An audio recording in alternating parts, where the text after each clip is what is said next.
This is my flash fiction entitled Nothing Left.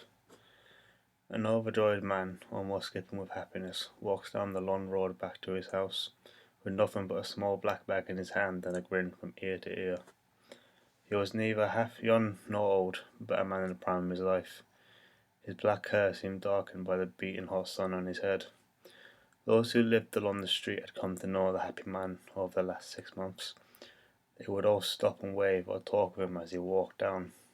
It would seem the man's happiness had rubbed off on them all of late. One day the man never took his normal walk home as he had over the past couple of months.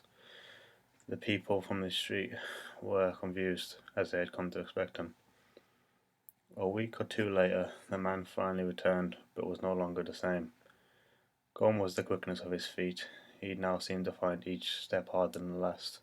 His grin, which once lit up the street, was now taken over by a face that knew no happiness.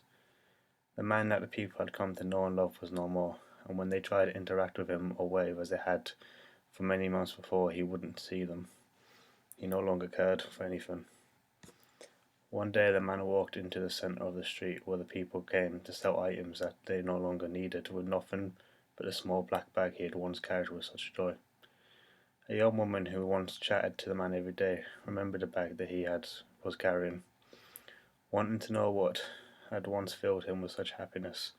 She walked towards the man until she saw a sign advertising the content of the bag. Her heart slowed, unable to say a word. She now knew why the man had changed so much. As they both looked at each other, there was no loving words, no support. There was nothing. As what could she possibly say to him? Unable to look at him any more, she turned to walk away, but looked back one last time to read the sign that had brought the man so much pain. It read, "For sale, baby shoes, never worn."